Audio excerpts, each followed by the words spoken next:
அனுபவம் நூறு YouTube channel Murugas பேசுகிறேன். அன்பு சகோதர சகோதரிகளே, எப்படி இருக்கீங்க? நல்லா இருக்கீங்களா? சரி, நிகழ்ச்சி போங்களா.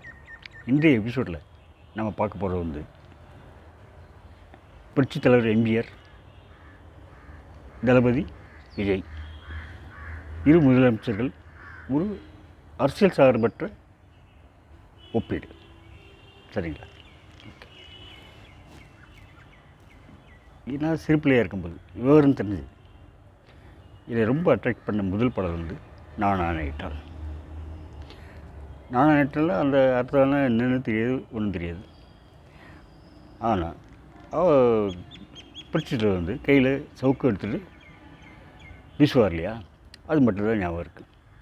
ஸோ சிறு பிள்ளையில் 3 வயசு இருக்கும்போது அது தெரியும். சரிங்களா? ஓகே. அடுத்து எம்ஜிஆர் அரசியலில் எழுச்சி பெற்றது, விஜய் அவர்கள் அரசியலில் எழுச்சி பெற்றது. 2 நிகழ்வுகளும் நேராக கண்ணால் கண்டவனுங்கிற முறையில் இந்த விமர்சனம் பண்ணலாம், போஸ்டிங் பண்ணுறேன். சரிங்களா? சரி, எம்ஜிஆருடைய திரைப்படத்தில் ஆரம்ப கால வெற்றிகள் பற்றி எனக்கு அவ்வளவு தெரியாதுங்க. அப்போ நான் பார்க்கலாம். சரிங்களா? ஆனால் 1972 அவர் கட்சி ஆரம்பிப்பது எனக்கு நல்ல விவரம் தெரியுங்க. 10-11 வருஷம். சரிங்களா? அப்போ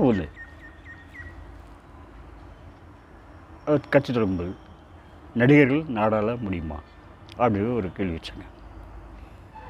இப்போது விஜய் அவர்கள் கட்சி தொடங்கும்போது அதே கேள்வி வச்சாங்க, நாடாள முடியும்னு 2 பேரும் நிரூபிச்சாங்க. சரிங்களா? அப்புறம் ஜெயில் பேசுதல், ஒரு நடிகையோட தொடர்புபடுத்தி எம்ஜிஆரை கேலி செஞ்சாங்க.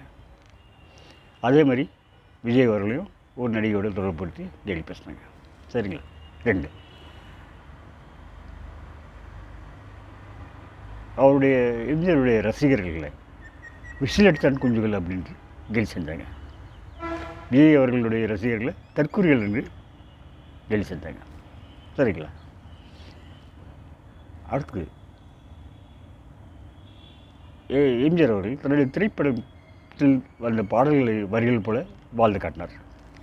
நான் நினைத்தால் அது நடந்து விட்டால் அப்படின்ட்டு, இல்லைங்களா? சரி, அடுத்து மாபெரும் சபையினில் நீ நடந்தால் உனக்கு மாலைகள் விழ வேண்டும், ஒரு மாசு குறையாத மன்னவன் இவன் என்று போற்றி புகழ வேண்டும்னு பாடல். அதே மாதிரி நடந்துச்சு. விஜய் அவர்கள் கம்பெயினை தொடங்கட்டுமா, பைக்கை கையில் எடுக்கட்டுமா, விசில் போடு அப்படின்னு சொல்லி பாட்டினார். அதே மாதிரி நடந்தது. சரி, என்ன போது 1967 எம்ஜிஆர் துப்பாக்கியால் சுடப்பட்டார். உங்களுக்கு எல்லாம் தெரியும். அப்போது நிறைய ரத்தம் தேவைப்பட்டது. ரத்தம் தேவைன்னு சொன்னாங்க. அது ரத்தம் கொடுக்குறது அந்த ஆஸ்பத்திரியில் சாதி மதம் மொழியெல்லாம் கலந்து ஆயிரக்கணக்கான பேர் திரண்டாங்களாம். ஸோ அந்த ரத்தம் சேகரித்தா அது வேண்டியது அவருக்கு உடம்புல செலுத்திருக்கேன். ஸோ அந்த நன்றியை மறக்காமல் அவர் பேசலாம், என் ரத்தத்தின் ரத்தமே அப்படிப்பார். கூட்டம் பயங்கர ஆர்ப்பரிக்கும். அந்த அந்த 3 எழுத்து மந்திரத்தை சொல்லி, அதே 3 எழுத்து மந்திரம் தான் விஜய். என் நெஞ்சில் குடியிருக்கும் அப்படின்னு சொன்னாலே சொல்லிட்டு நிற்பட்டுறார். உடனே கூட்டம் ஆர்ப்பரிக்கும். சரிங்களா?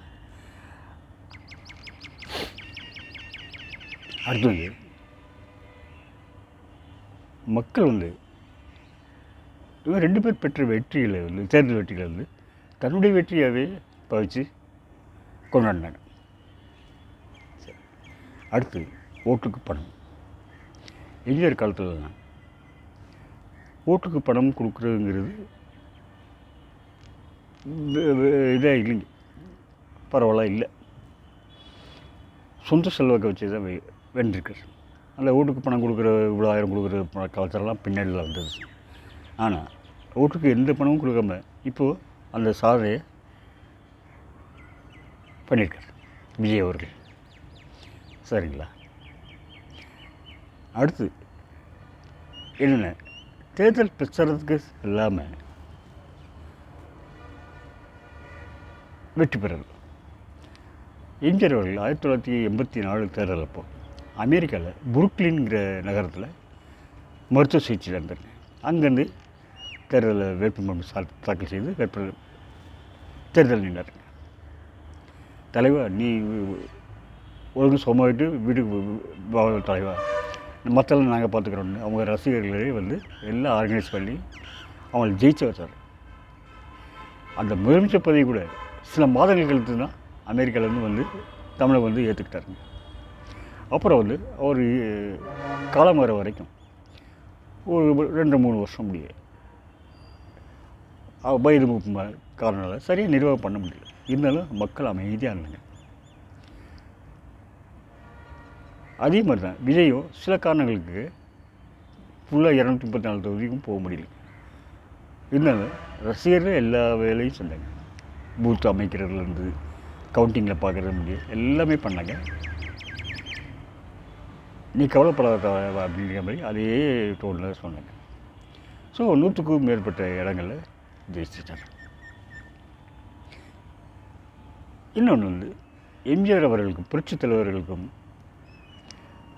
ஏகப்பட்ட தாய்மார்களின் ஏகப்பட்ட ஆதரவு இருந்துச்சு.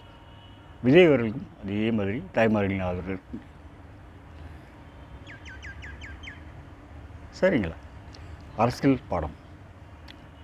அரசியல் படத்தில் பார்த்திங்கன்னா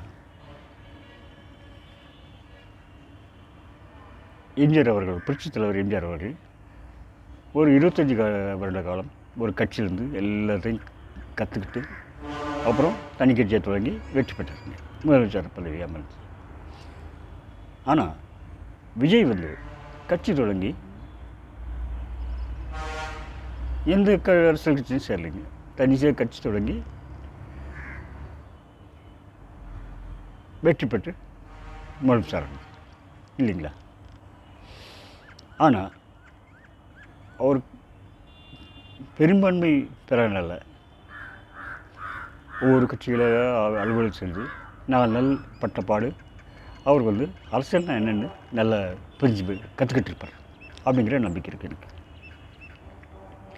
சரிங்களா? இன்னொரு ஒற்றுமை இருக்குங்க. எம்ஜிஆர் அவர்கள் முதல் 1977 அப்போ பிரதமராக இருந்த திருமதி இந்திரா காந்தி அவர்களுடைய ஆதரவில் தான் முதலமைச்சர். இப்போது அவருடைய பேரன் ஆதரவில் ஆட்சி அமைச்சிருக்கார். சரிங்களா? அடுத்து இன்னொன்று பார்க்கணுங்க. கொஞ்ச நாளைக்கு முன்னாடி ஒரு பேச்சு நடந்தது. கம்யூனிஸ்ட் ஆளும் மாநிலங்கள் எதுவும் இல்லை இந்தியாவில் அப்படின்ட்டு ஒரு பேச்சு நடந்தது. அதை மறுக்கிற மாதிரி இங்கே தமிழ்நாட்டில் கம்யூனிஸ்ட் ஆதரவுகளோட அவன் ஆட்சி அமைச்சிருக்கார் விஜய். இதே கம்யூனிஸ்ட் ஆதரவோட 1977 போட்டிட்டார், தேர்தலில் போட்டிட்டார் எம்ஜிஆர், புரட்சியாளர் எம்ஜிஆர் அவர்கள். சரிங்களா? இதில் ஒரு இயற்கை சமன்பாடு பாருங்கள். ஒரு 2 நாள் 3 நாள் முன்னாடி மேற்கு வங்காளத்தில் வரலாற்று சாதனை படைத்து முதல்வரானது. நல்ல முதல்வர் ஈர்ப்பு நிகழ்ச்சியில் நம்ம பிரதமர் கலந்துக்கிட்டார் அந்த விழா மேடையில். இல்லை, உங்களுக்கு எல்லாம் தெரிஞ்சிருக்கும். அடுத்து 2 நாட்கள் கழிச்சு தமிழ்நாட்டில் எதிர்க்கட்சி தலைவர்கள் விழா மேடையில் தோன்றி சிறப்பு செஞ்சிருக்கார். சரிங்களா? அடுத்து ஒரு முக்கியமான பதவி. இப்போது விஜய் அவர்கள் 200 கோடி ரூபா வருஷத்துக்கு 200 கோடி ரூபா சம்பளம்னு பேசிக்கிறாங்க, எக்ஸாக்டாக தெரியாது. அதை விட்டு வந்திருக்காரு இல்லைங்க. சரி, இதனால் அவருக்கு லாபமாக நட்டமாக? சரி, மேற்கோட அப்படியே மேற்பரப்பில் பார்த்தா நட்டம்னு தெரியும். ஆனால் இப்போ பார்த்திங்கன்னா அவருக்கு அது தனிநபர் விஜய் என்ற தனிநபருக்கு இல்லை, முதலமைச்சருங்கிற பதவிக்கு கவர்மெண்ட்டு செலவு செய்யும் செலவுகள். சரிங்களா? ஒரு உதாரணம் பார்த்தீங்களா, அவருடைய சம்பளம் 4 லட்சம் 5 லட்சம் இருக்கும். சரிங்களா? வருஷத்துக்கு 60 லட்சம் வயசு. ஒன்று முதல் பாயிண்ட். அவ்வளோதான் கவர்மெண்ட் சம்பளம். அப்புறம் பென்ஷன் வந்து வாழ்நாள் முடிவு பென்ஷன் உண்டு. அதில் பார்த்திங்கன்னா சில கோடிகள் வரும் இல்லைங்களா. அடுத்து வந்து அவர் தங்குறதுக்கு வீடு. இப்போது சென்னையில் புறநகர் பகுதியிலேயே ஒரு 2 பெட்ரூம் கிச்சன் பார்த்திங்கன்னா 20,000 25,000 சொல்லிடுறாங்க இல்லைங்களா. அப்புறம் வந்து மெயின்டெனன்ஸ் எல்லாம் தனி, கரண்ட்டு பில்லு அதெல்லாம் தனி. ஆனால் சென்னை நகரில் நடு மையத்தில் ஒரு 50 காரில் நிற்கிற அளவுக்கு ஒரு பெரிய பங்களா அப்படின்னா எப்படியும் மாதம் 1 கோடி ரூபா வாடகை இருக்கும் இல்லைங்களா. 12 மாதத்துக்கு பார்த்திங்கன்னா 12 கோடி ரூபா ஆயிடுச்சு. சரி, அடுத்து செக்யூரிட்டி பார்த்திங்கன்னா அவருடைய வீட்டுக்கு மட்டும் இல்லைங்க, அவருடைய தெருவிலே இந்த முனைக்கும் அந்த முனைக்கும் செக்யூரிட்டி கார்டு 24 மணி நேரம் இருப்பாங்க. ஒரு எஸ்ஐ எனக்கு தெரியல, எக்ஸாக்டாக தெரியலைங்க, ஒரு எஸ்ஐ தலைமையில் ஒரு 4 போலீஸ்காரங்க 24 மணி நேரமும் இருப்பாங்க. ஒரு 200 போலீஸ்காரங்க வச்சுங்க, காவல் அதிகாரிகள். ஸோ ஒருத்தருடைய சம்பளம் வந்து அவர் மினிமம் வச்சுங்க 50,000னா வேறு இதர படிகள்லாம் சேர்த்து 50,000, 1,00,000 ஆகிடுச்சு. 1,00,000 வேலை 200 போலீஸ்காரங்களுக்கு மாத சம்பளம் அளவு வருஷத்துக்கு அளவு அது ஒரு 12 கோடி ஆயிடுச்சு சரிங்களா. அடுத்து வந்து இப்போ சப்போஸ் முதலமைச்சர் வந்து மதுரை வர்றாருன்னு வச்சுங்க. மதுரை வந்தோன்னா அவர் பாதுகாப்பு ஏற்பாடுகள் பண்ணும். ஒரு 2-3 நாள் வந்து பாதுகாப்பு ஏற்பாடு பண்ணும். ஒரு 5,000 போலீஸார் குளிச்சாங்க. 5,000 போலீஸார் குளிச்சோன்னா எல்லாத்தையும் வந்து மதுரை சிட்டிலேருந்து சப்ளை பண்ண முடியாது. எல்லா மாவட்டத்துலையும் பக்கத்தில் உள்ள எல்லா மாவட்டத்துலேருந்து கொஞ்சம் கொஞ்சமாக ஒரு 200 பேர் 300 பேர்னு வைப்பாங்க. ஸோ அவங்களுக்கு வந்து போக்குவரத்து செலவு, டிஏடி எல்லாமே கவர்மெண்ட் கொடுக்கும். ஸோ அந்த வகையில் பார்த்தா சில கோடி. சரி, முதல்வர் வரும்போது முன்னையும் பின்னையும் ஜாமர் அப்படின்ட்டு ஒரு கருவி இருக்குது இல்லையா. ஒரு ஜீப் வரும் பார்த்திங்கன்னா, ஒரு 2-3 ஜீப் வரும். அந்த ஜீப் வந்து விலை வந்து பல கோடி ரூபாய் இருக்கும். அதுக்கு 1 ஹவருக்கு எவ்வளோ வாடகைன்னு நீங்களே வச்சுக்கங்க, அது ஒரு சில கோடி. இப்படி அது முதலமைச்சர் மேலே செலவு பண்ணுற செலவு பார்த்திங்கன்னா அந்த வாங்குகிற 200 கோடியை விட அதிகமாக வரும். இன்னொன்று 2 படம் ஃப்ளாப் பண்ணால் 3 படம் மார்க்கெட் போயிடும். இது வந்து அப்படி இல்லை, இது வந்து பெர்மனெண்ட்டு. ஸோ அப்படி பார்த்திங்கன்னா தமிழ்நாடு அரசு வந்து முதல்வர் பதவிக்கு இப்போ முதல்வர் யார் இருக்காங்களோ அவங்க மேலே செலவு பண்ணுற தொகை வந்து அதிகமாக இருக்குங்கிறது என்னுடைய கணக்கு. நான் தப்பாக கூட இருக்கலாம், மன்னிச்சுங்க, தப்பாக இருந்தால் மன்னிச்சுங்க. ஜஸ்ட் ஒரு ஒப்பீடு. நன்றி, வணக்கம்.